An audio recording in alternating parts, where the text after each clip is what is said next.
Hey everybody, it's Allie and welcome to our Y&R chat for Sunday, August 16th, 2015. So, Detective Harding, the guy who was barely even on the scene at the time, was actually the real killer of Austin and Courtney and the mastermind behind the cover-up the entire time.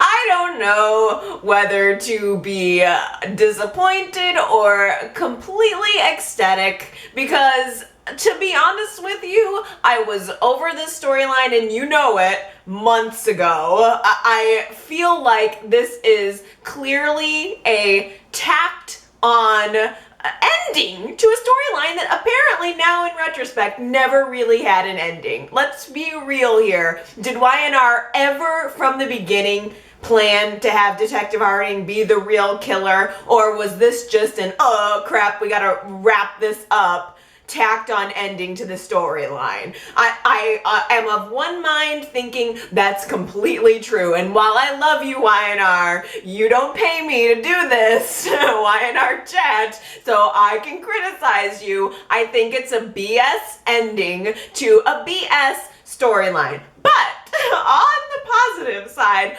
I am just thrilled beyond all get out that it is over. Fine. You want to tack this whole thing onto Detective Harding. I honestly don't even think he was on the show at this time. I think he was on the show in the beginning before this whole murder thing happened, but then he disappeared. I think the actor went off to do other projects, and he did not come back onto the show until we were already months into this storyline, and Y&R just all of a sudden wants to make him the murderer. That's fine.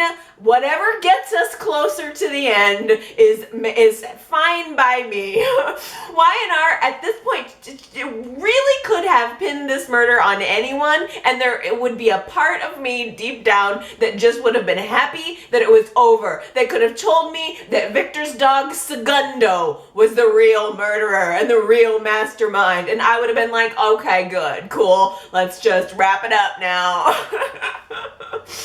Put a bow on it, let's move on. In fact, Y&R could have never mentioned this storyline again, and I would have been completely okay with it. It could have just dropped off the screen one day, and they never brought it up again, and maybe I probably would have rolled my eyes and said, yeah, Y&R dropped the ball on that one, but I probably would have been happier if they just never would have mentioned again. Honestly, I feel like they forced it into a twist when I didn't even need a twist by this point. They obviously were establishing in the weeks prior that there were dirty cops within the Genoa City Police Department because of the fact that Victor paid off that other cop. They could have let that other cop have been the real killer and someone who Marco was working with. It didn't have to be Detective Harding, and I am disappointed because I like him. I thought that the character had potential. I think that the actor is awesome. We saw a lot of really good stuff out of him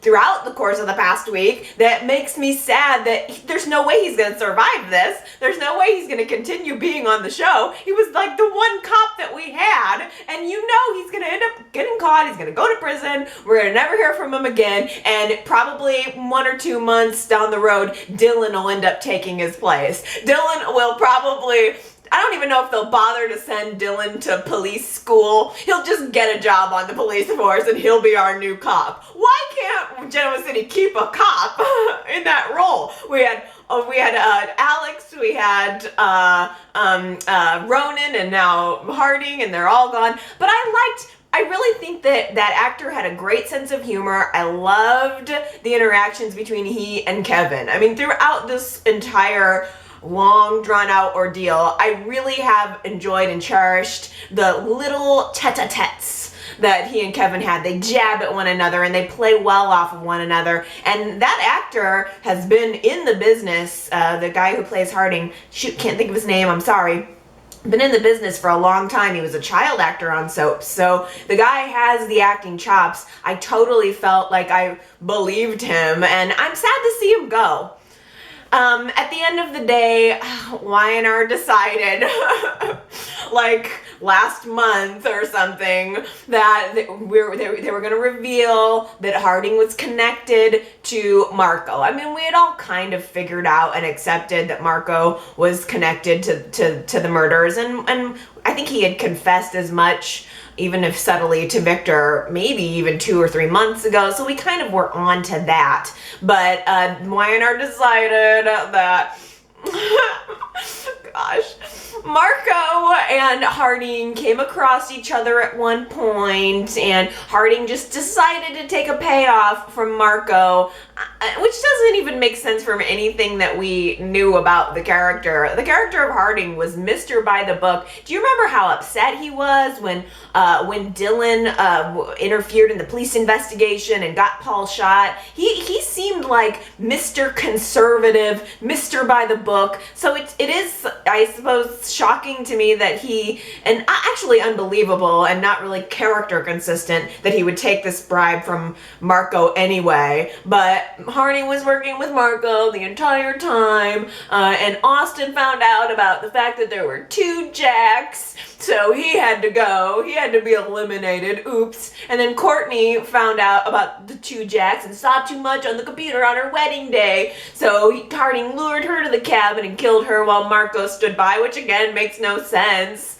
It doesn't make any sense. So why wouldn't Marco just do it himself? He apparently killed them both and then worked together with Marco to frame Tobias. And all of this, by the way, was pulled together through a series of flashbacks that were filmed like yesterday. I mean, Y&R just pulled this out of their butts. They had to bring back the original actors, which is probably why they kept them on contract as long as they did. They had to bring back the guy who plays Austin, bring back the guy who played, or the girl who played Courtney, and refilm these scenes. And it was, so dumb.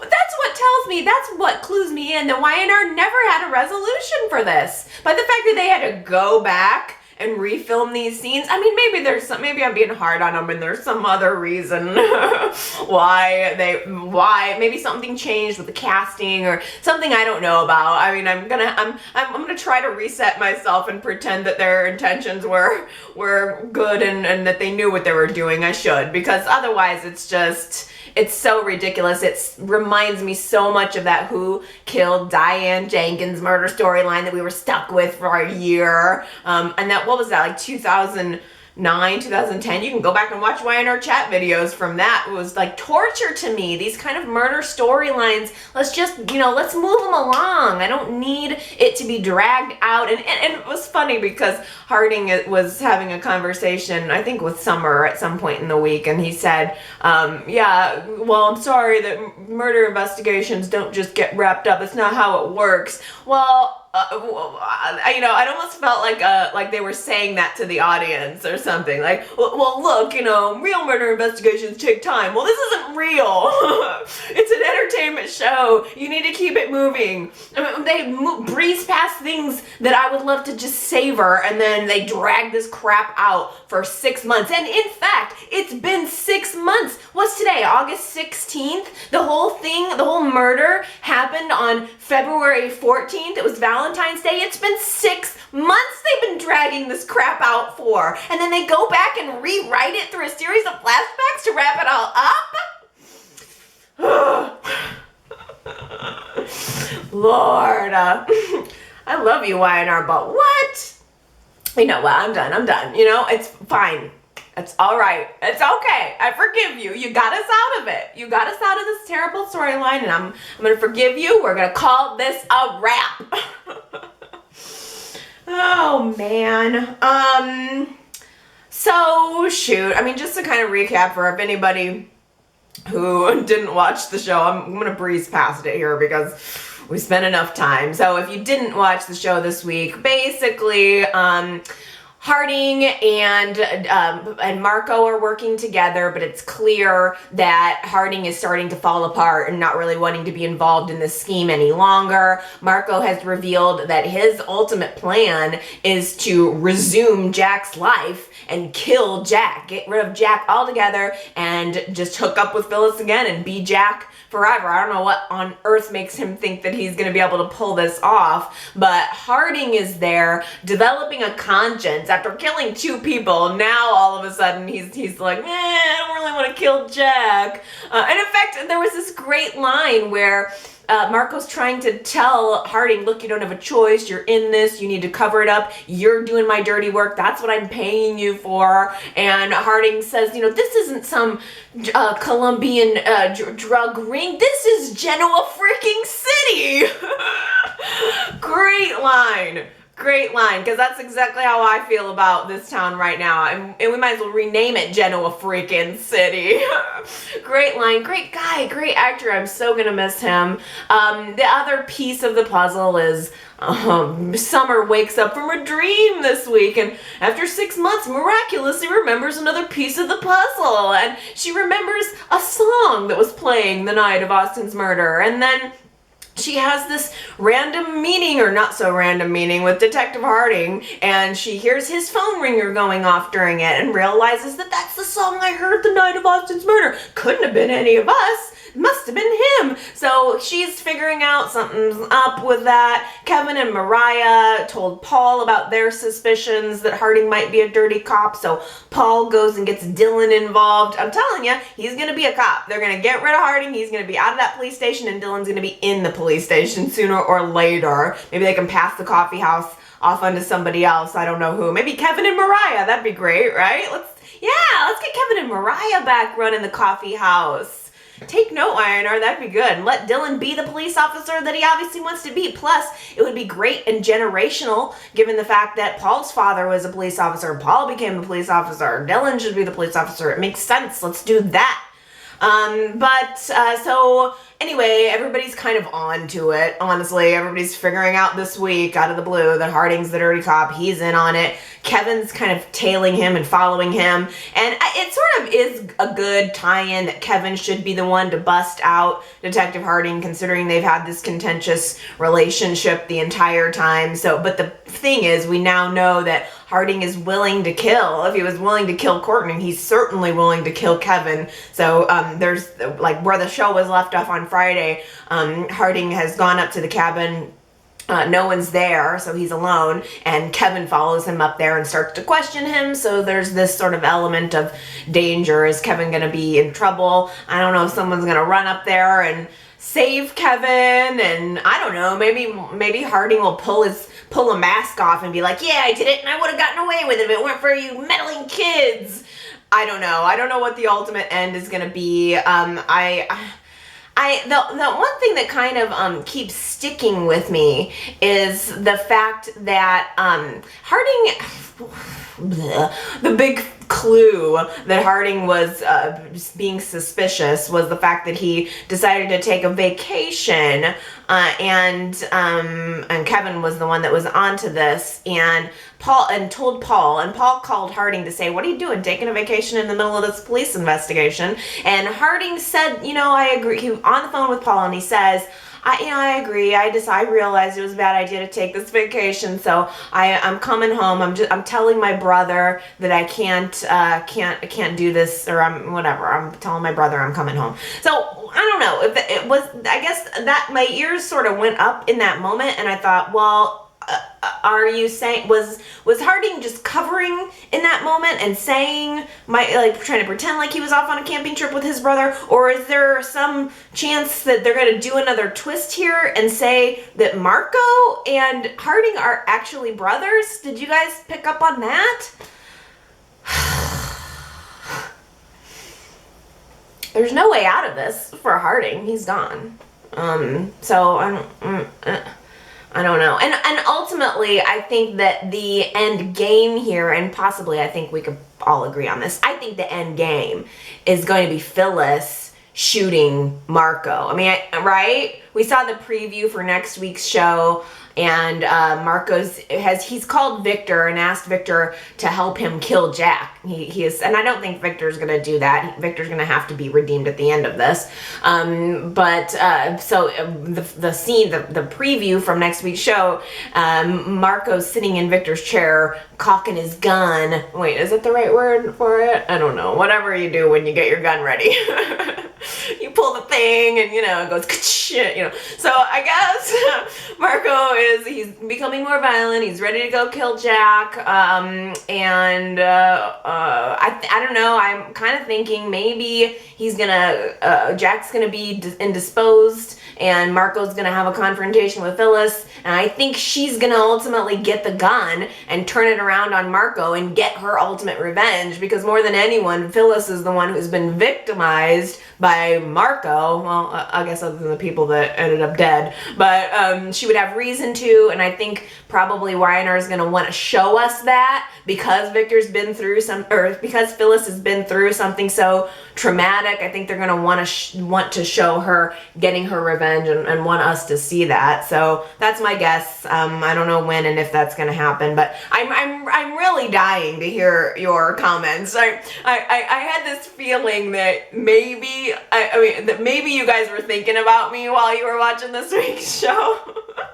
Because I think it all started coming out by Wednesday, and I'm watching Wednesday's show, and I'm thinking, I wonder if there are YNR chatters out there who are like with me in this moment, like thinking about me as I'm thinking about you, and I'm sure you must have been anticipating my ugh, I'm collectively, I think maybe YNR chatters all over were just going ugh, a big eye roll as this whole thing was revealed, but maybe not. Maybe you enjoyed this, and I hope that you did. I don't mean to be so hugely negative, but I guess I just feel that way.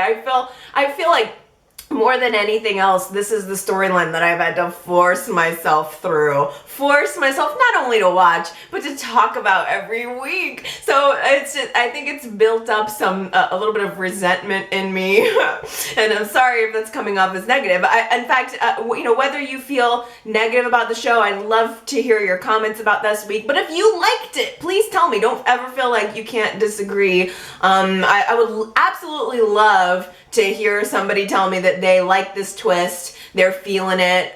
So leave comments, positive or negative. What on earth are you guys thinking about this big revelation in Genoa freaking City? So Victor and Ashley and Jack are all trying to figure out who's behind the Paragon project. I'm trying to figure out what the hell it is. All I've heard Victor say about it is that it was some kind of planned attack against Victor and his family. Well, how? What? Like, what? Do you know what I'm saying? Like, specifically, what is the attack? What has indicated to you that there is an attack? I think he said it was something against some sort of something that's threatened his business and his family. Well, what? A document? You got a phone call? Well, I don't get it at all. What the hell is the Paragon project? I don't care who's behind it. I just want to know what it is. Victor's done throughout the course of the week, they've established that it's not Jack, it's not Ashley, it's not Billy, and I really thought, like, right straight up at the beginning of the week, I thought, this is Adam. It's not even going to be any of the Abbotts. The person who would really have it out for Victor and really want, you got to look at it. It's someone, the way Victor has it framed, who's ever doing this has it out for every single member of the Newman family and maybe some Abbotts too. And I thought, well, okay, it's gotta be Adam, and maybe that's how Adam's identity is going to end up getting revealed to Victor, because that's something that still hasn't happened, and I'm really still so excited about that. I'm enjoying kind of settling into the Adam and Chelsea reveal and where is this relationship now, but I am looking forward to Victor finding out that Gabe is actually Adam, his son, and I sort of keep thinking that maybe the Paragon project has something to do with that. But then this week, Jack called Adam and asked him if he was involved in it, and Adam seemed to indicate no. Unless he was lying or his priorities have just changed because Chelsea's more important than any revenge that he would have wanted on Victor. I don't know, but it's almost kind of looking now as if Adam is not the one that's behind it. So I kind of wanted to get your theories on this week. Did I miss something? Because I feel so lost about what this is and who could be behind it. Yes, Chelsea and Adam are in Paris together, almost living in this fairy tale moment. It's not really reality. They've kind of sequestered themselves into this hotel room, and both of them are trying to pretend, I think, that nothing's really happened. I think they're both struggling with the desire to want to have a sense of normalcy and have a sense of the life that they were building before the Delia incident happened, before Adam died. I think they both want that so very much, but it's not all champagne and roses. It's not all romance. There are some very stark realities that are facing this couple. And this week, even though Chelsea has decided to give Adam 1 week together, that just to sort of capture the romance, it's sort of like YNR's giving the audience this 1 week together to enjoy the romance, because the obstacles ahead are looming and large. And I think it's gonna really give a test to this relationship. But even the fact that there's always a lie or two that's hanging over the relationship, I think probably just due to the nature of who Adam is and how he chooses to kind of handle things. Chelsea was not very happy this week to learn, I don't know, she was shocked this week to learn sort of the extent of what was happening during that year that Adam was lurking around as Gabriel. I mean, she found out this week that he was the one who gave Connor that soccer ball for his birthday, and that he had sent a creepy clown to the birthday party. I mean, she even found out this week that Adam was the one that had planted the camera in Connor's nursery. And I'm sure she had to feel so violated, because in that moment she was trying to move on with her life.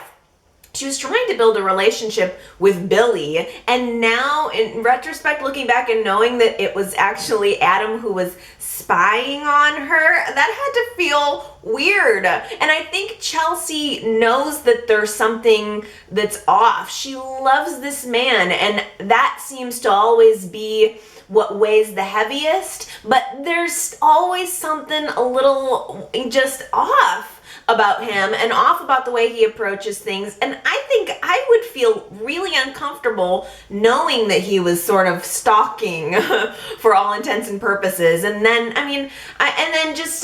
also knowing that he's assumed this other identity and got her to fall in love with him under a different face. It is weird. I mean, even though I am an Adam and Chelsea fan, don't get me wrong, I'm there. I am there with you. This is the couple on the show. This is where the chemistry is. This is where the heat is. This is where the passion is. I love it. But I feel for her and the torture that she's going through, because I don't think I'd be able to go back to him. I'm more practical. This is just Allie being Allie. I'm more practical than romantic, even though I think I am romantic, but I really feel like, you know, if someone had done that to me, it would be done. It wouldn't, I would love them forever, but I would let them go because it's just weird. And I think Chelsea's always looking for what the next lie is going to be, because there was a tiny little lie this week where I don't know, he basically lied to her about who he was on the phone with, which is not even that big of a deal in the scheme of things, but to her it's just it's just one more thing that he can't confide in her about. I mean, he wants to move to Paris, he wants to buy a house, he wants to forget everything else that's happened, but she can't quite do that. She has had a life in Genoa City, and I think I think Chelsea is a little bit more on the practical side, whereas Adam is a little bit more on the romantic side. But I mean, I don't know where they're going with this. If it were reality, I would say that Adam and Chelsea either need to just move to Paris and start a new life and not even think about anything in Genoa City. That's in the past. If she needs to continue her career, she can, obviously, but just put on the blinders and not think about it.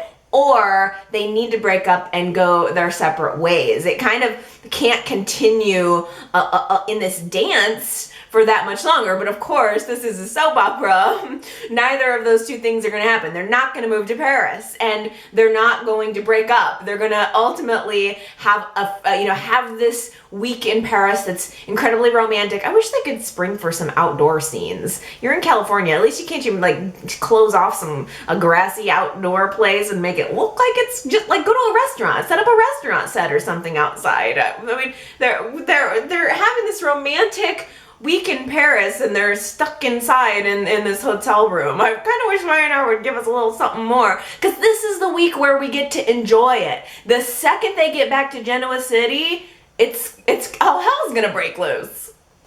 Daddy, why is Uncle Devon marrying Grandpa's wife? That was awesome. I loved that moment. I mean, to a child, the fact that Devon and Hillary are now getting married must just be really confusing. But to me, it was wonderful. I really love Devon and Hilary. I enjoyed all of the drama, or the lead up to the drama of their wedding this week. I was in need of a beautiful wedding. I love that the beautiful wedding began with a beautiful wedding present. Devon gives Hilary this gorgeous necklace, and I mean, it makes sense. Doesn't everyone receive a lavish $1 million necklace from their groom on their wedding day? I mean, I really loved my $1 million necklace. I just thought that was so, such a nice moment, contrasted with Colin slithering around in the background, blackmailing Devon at every chance he can get, not missing an opportunity to sort of dangle this sword over his head that he has, this video recording of him supposedly sleeping with a prostitute. I love that Hilary and Devon's romance is there, and then we as the audience know that there's this danger sort of lurking on the outside, and it's not just Colin trying to get dollar signs, it's Neil. He's gone bad. He's like a rotten apple at this point. And I cannot say enough good things about Christophe St. John. I mean, this guy, has he gotten an Emmy lately? Because he did such a great job throughout the whole Hilary and Devon's fair, throughout the whole blind thing. I mean, he is a really great actor, and right now I'm feeling him every step along the way, because he looks so together on the outside, but he's playing it so that there's just this sadistic thread that you can just see just behind the eyes, and he's just lurking. He's just waiting for this whole thing to go completely to hell. Nikki is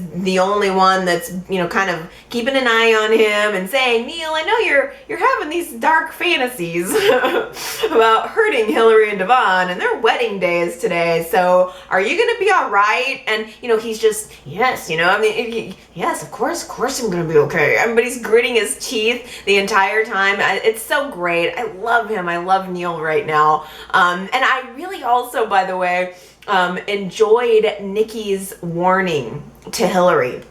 Hilary has gotten into a place where she feels safe with Neil. Neil's lulled her into this false sense of security, which I think was the point maybe of the elevator trap that we saw last week. I think Hilary needs to feel safe. And I think that's part of Neil's big plan. He felt safe with her. He trusted her. He thought everything was completely fine, but she was dogging him hard behind his back, and I think he's sort of recreating that now. And so Hilary's feeling like this is going to be a wonderful wedding day, and what could possibly go wrong? She's sitting there in the athletic club writing out her vows, and Nikki comes up to her and I think is trying to issue a warning. She was subtle about it, but she said, you need to watch Neil. I mean, he says he's okay, but if he's anything less than okay, you're gonna have a problem. So it was nice to see that interaction between those two. Plus, not gonna lie, I loved the line where Hilary says she's writing her vows and she says, I'm writing my vows and I don't know what to say. I don't know how to make it right. Maybe you can help me, Nikki. Have you ever written your own vows? The look on Nikki's face, she was real understated too. She was like, yeah, a few times. Nikki's been around this block. Do you even know who you're talking to? She's been married like 17 times, and probably 16 out of the 17 times she wrote her own vows. So I thought that was just kind of a cute moment. But Nikki's warning is the first time that I think Hilary realizes something's amiss. I mean, she for the most part hasn't really, she's detected that something is up with Devon, but I don't think she has any idea that it's as insidious as it actually is. But Hilary is clued in enough by Nikki to confront Neil, and she's at first very abrupt with him. And what are you planning? Are you gonna plan, destroy my wedding day? And he's just like, whoa. I mean, he's playing it cool with the evil just behind his eyes, and she's like, I'm not gonna do anything to you. In fact, he goes to the trouble, and I noted this at the time.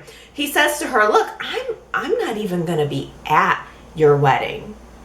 And just there's something about the way he said that really it rang a bell in my mind, because I thought he's really said more than once that he's not going to be there. He's not going to be at the wedding, but that does not mean that he's not going to blow it sky high.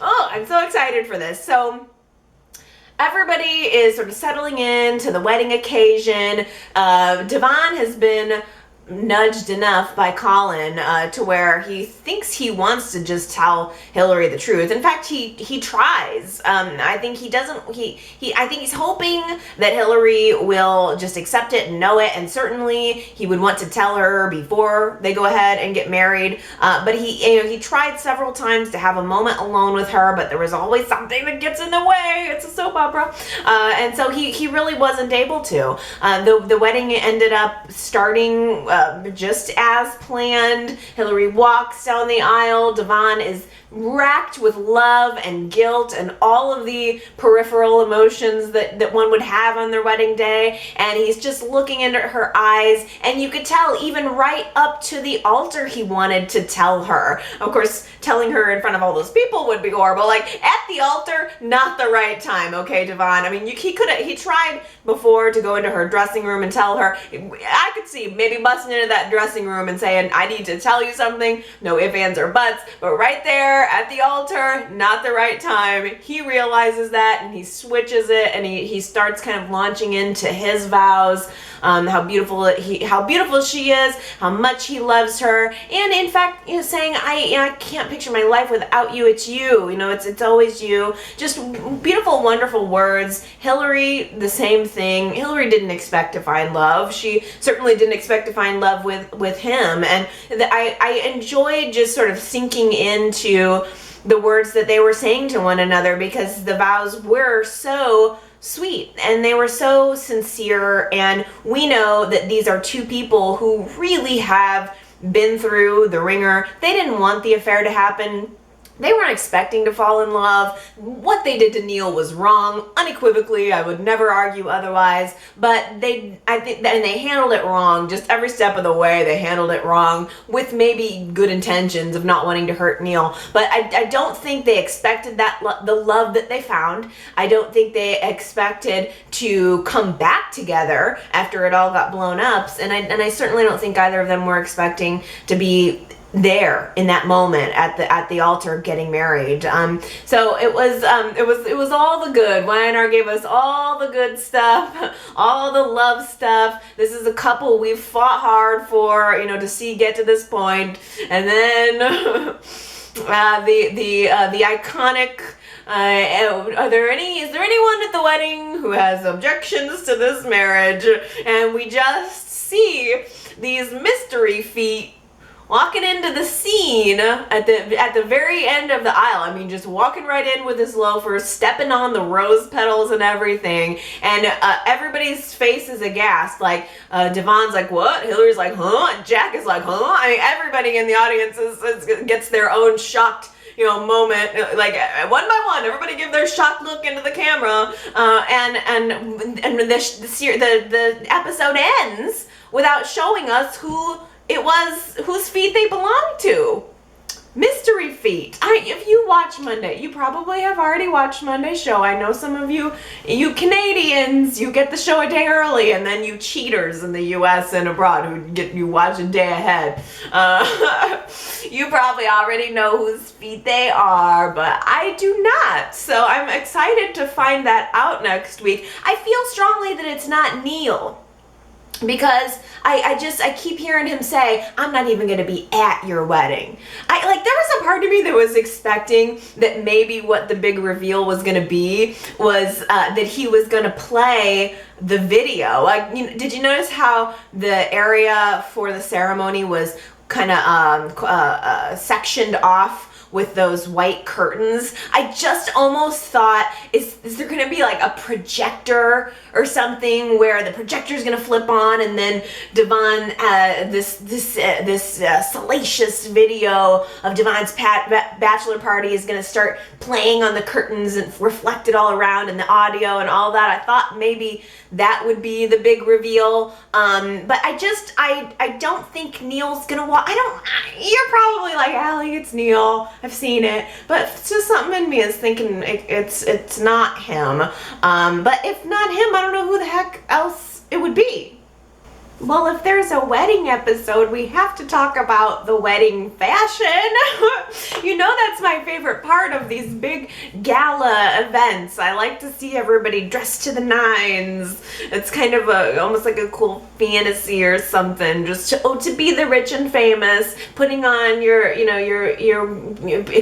expensive dress, your expensive jewelry, and going to an expensive wedding of the richest guy in Genoa City. He's a billionaire. So I had been looking forward to this. I will say, I'm really glad they did it on the rooftop instead of putting it in some stuffy, the downstairs of the athletic club. Blah, that's boring. And I don't think I've really talked about this, even though I've noted it a lot. The rooftop bar set is beautiful. Y&R did a fantastic job of decorating that. I love the color combination, the blues, the whites, the yellow. I love the incorporation of the greenery and the way they have the twinkling lights through it. And for the wedding, they had candles. I love a night wedding too. I just think night weddings are so romantic. And the whole thing has this sort of bluish hue. I mean, even the way that they have the rooftop bar lit, it's like there's a light source coming up underneath the tables. That whole set is beautiful. I thought it was a really good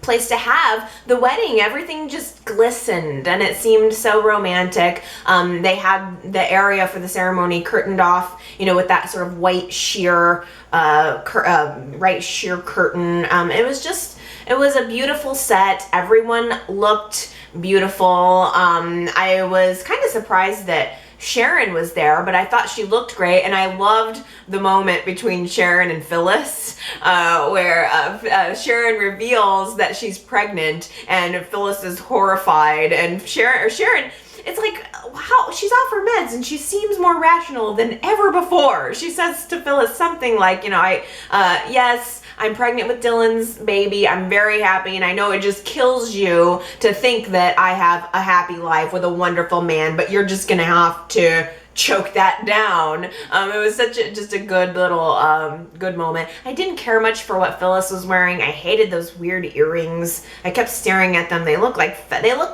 80s costume jewelry. They sort of had they were supposed to, I guess, look like a feather or something.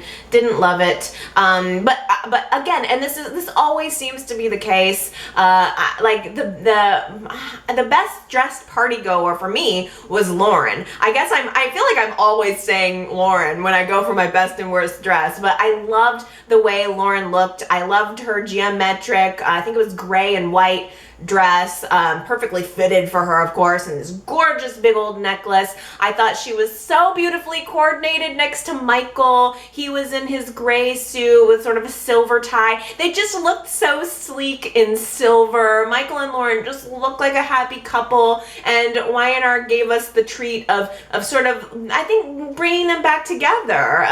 You can tell that these are two people that love each other, and Lauren was busy helping Hilary get ready for her big day, but Michael really wanted to be with her, invited her to sit down and have a drink, and she wanted to, but they couldn't, but they sat together at the wedding, and I kept thinking about how much I'm looking forward to this couple coming back together. It feels like Y&R very unceremoniously ripped them apart, and they better at least give us a good story about them getting back together, and don't rush it. Who doesn't love Michael and Lauren? Is there anyone out there who doesn't love Michael and Lauren? They have to be a popular couple. So Y&R, give us the reunion, and also please reveal as a twist that they were never actually divorced. I'm waiting for that, because I don't even want to believe that they're divorced right now. I want them back together, and I want it now. Lily and Kane, I still would like to see get back together. I thought Kane looked very sexy as usual, and I loved Lily's dress. Lily would probably be my second runner-up for best dressed. There was just something about it. It was kind of like I guess it was the swirl effect. It was just I liked the colors of the dress. It was white, and I think it had kind of red and orange streaky swirls coming down vertically, and the whole thing, it was so shiny. I don't know if it was a sequin pattern or what it was, but it was just, she was sparkling, and she had this really understated, simple little triangular, like a triangle pendant on. She just looked beautiful as always, of course. And then I can't forget Hilary. I was when they pulled back the curtains and Hilary revealed herself walking down the aisle, I was like, I mean, she just looked so beautiful, so beautiful. I mean, it probably wasn't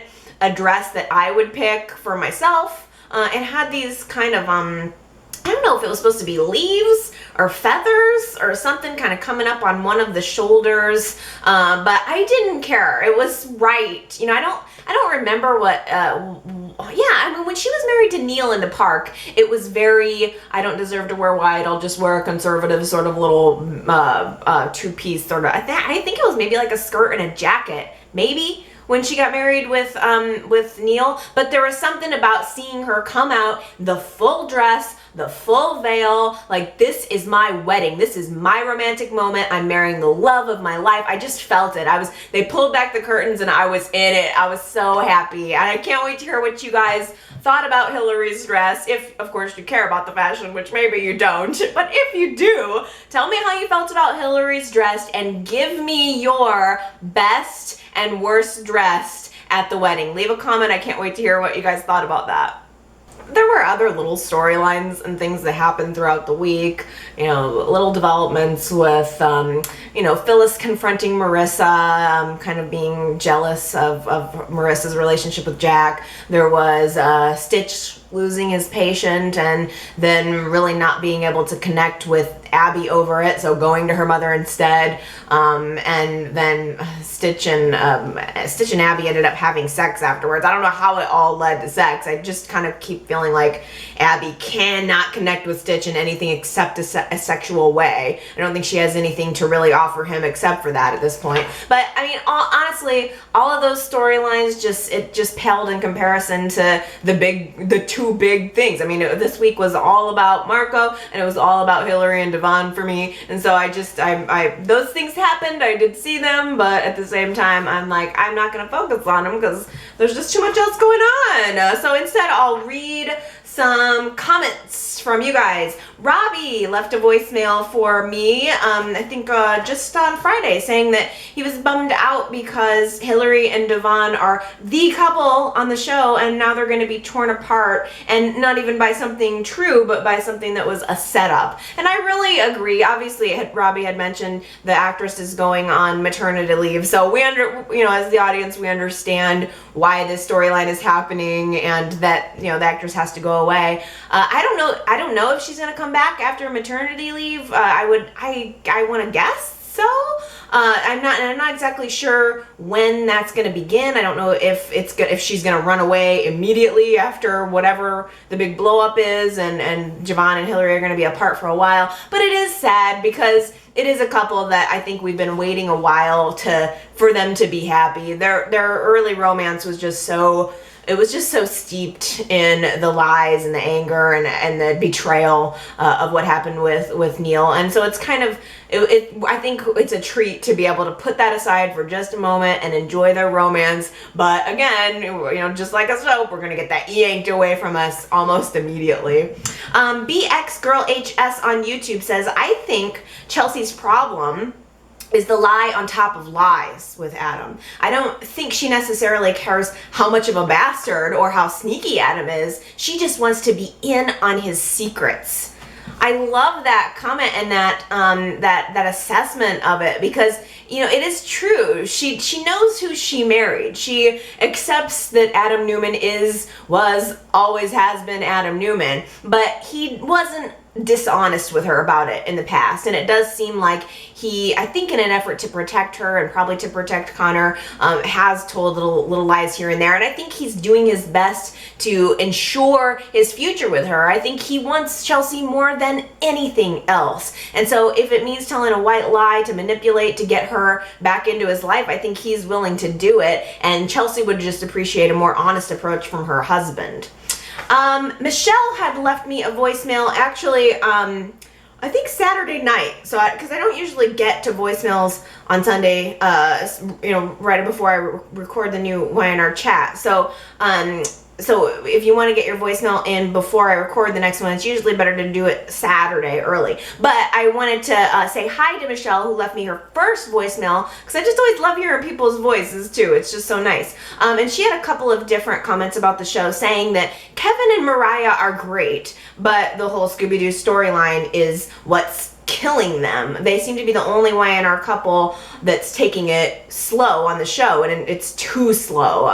And also it's strange that they have taken the murder mystery seriously while Summer and Noah are completely moving on. I thought that was a great comment, Michelle, because I agree, and I am enjoying Kevin and Mariah's relationship throughout this. In fact, it's probably been one of the saving graces. I haven't really focused on it and talked about it all that much because I've just been so annoyed with the main plot points, but I really do enjoy Kevin, and I enjoy Mariah separately. I think they're a great couple, and I want them to get their own story that's outside of this. I want to see them. I think running the coffee house would be such a great way for them to slowly come to the romantic part of their relationship. I want to see that after all of this other hoopla is said and done. The other point that Michelle had made was regarding Neil's revenge.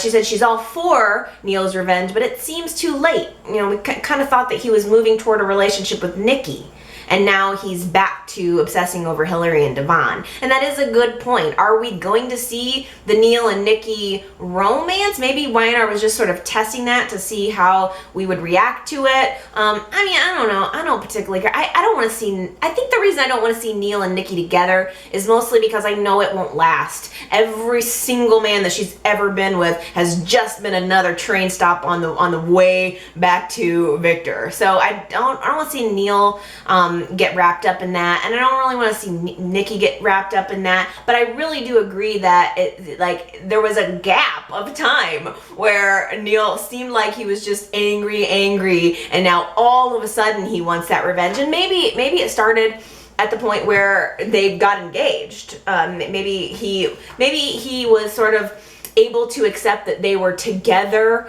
but the fact that now they're gonna have a marriage, you know, when he was married to her, it's a big deal. And I wonder if that's what triggered it. I don't know. I'm loving it though. Katie on Facebook says, so Harding is the murderer. Am I glad we finally know who it is? Yes. But to be honest, it could have been anyone and I wouldn't have cared. This storyline has been so drawn out. By the time they revealed Harding was the killer, all I could think was, thank God it's over. Now, let's just hope it doesn't take another 7 months for Harding to be convicted of the murders. Katie, you said in 4 lines what it took me 20 minutes at the beginning of YNR chat to say. That's exactly how I feel. It could have been anybody. I just wanted it to be over.